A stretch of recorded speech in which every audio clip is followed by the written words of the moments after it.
century, and you are a scientist trying to figure out electricity.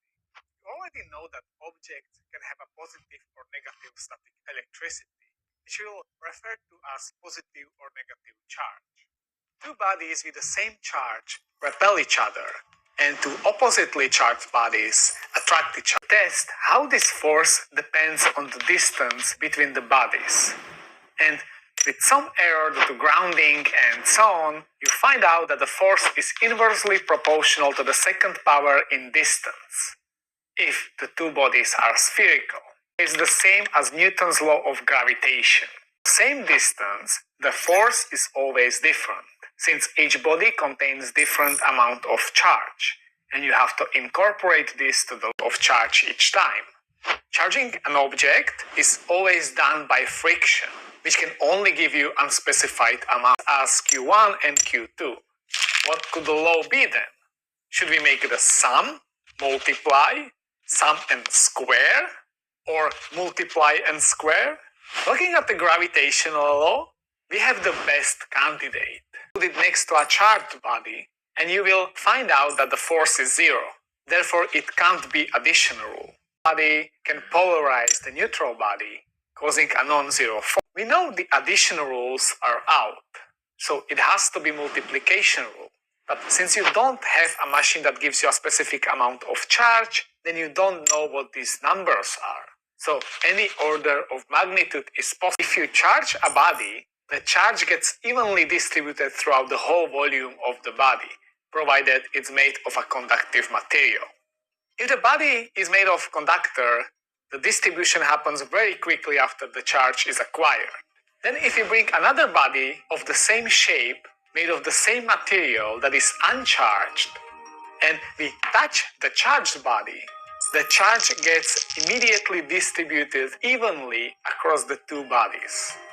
Now you can use this rule to halve the charge even though you can't know the exact value.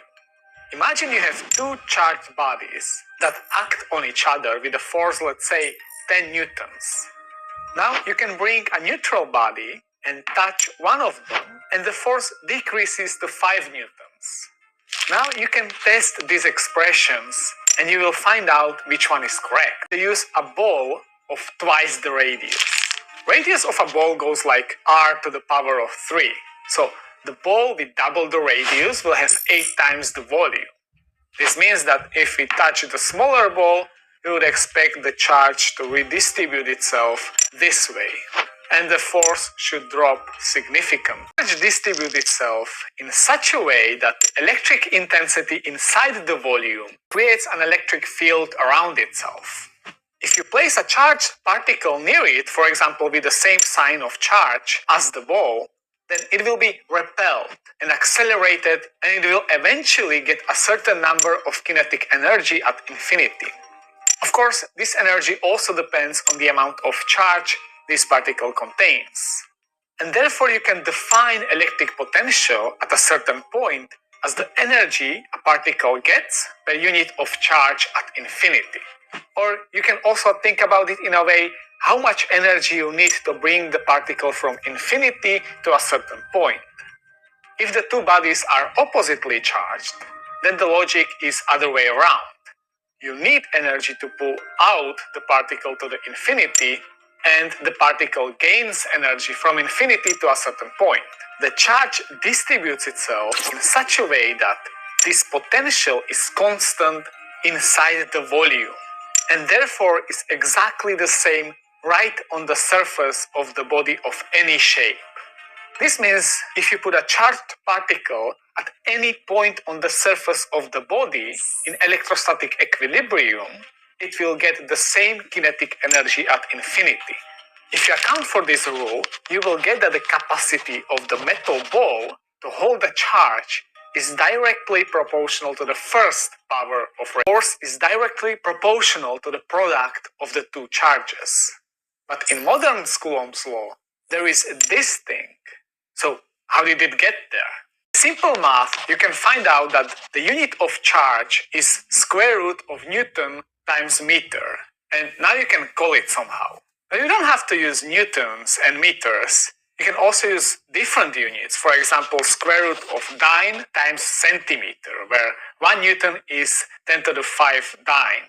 And this is a unit of charge that actually exists, and it's called by 3 different names: Franklin, Stat Coulomb, or ESU. And the system of units is called the Gaussian CGS units. So in translation, if you have 2 electric bodies charged at 1 Franklin separated by 1 centimeter, then they will act with a force of 1 dyne on each other. I can charge one ball to an unknown charge, then bring another ball that is exactly the same and touch it, and the charge will distribute evenly. Now I know that I have 2 balls with exactly the same charge. Let's place them at distance of 1 centimeter from each other for simplicity and measure the force. Let's say we measure 100 dyne of force. Then we can easily calculate that each body has charge of 10 Franklin. This force can also depend on the medium you have the balls in.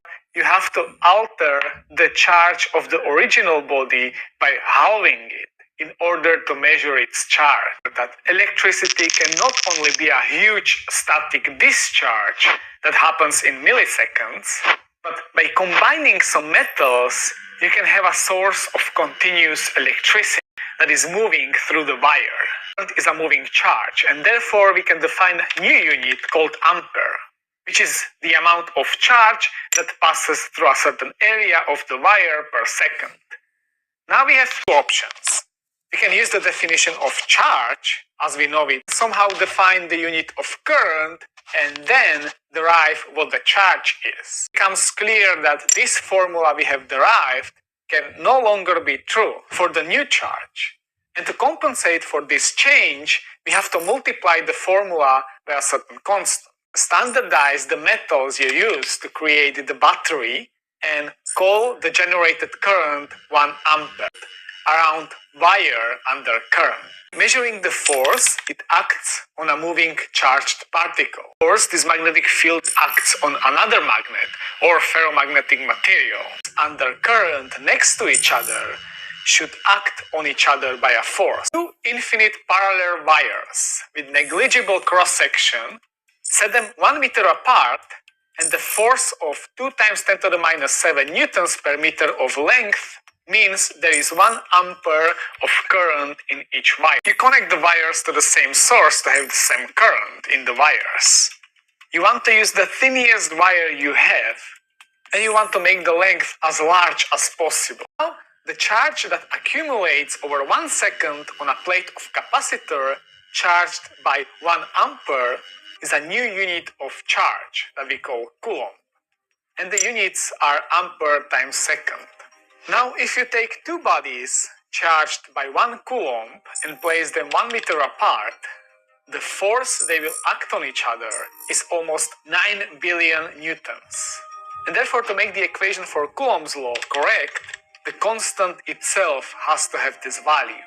This particular number of newtons per meter in definition of Maxwell's equations, we use the notion of electric and magnetic fields. And with that, we have the permittivity and permeability of force between current carrying conductors using Ampere's law. You would get this. And therefore, by defining 1 ampere as this force per meter of length between 2 current carrying wires, we fix the value of permeability of free space to exactly this number. And therefore 1 ampere is this number of elementary charges per second. Notation, we write it like this to make it consistent with the Gauss law. So this 4 pi is not arbitrary, but it's a remnant of the integration over the surface.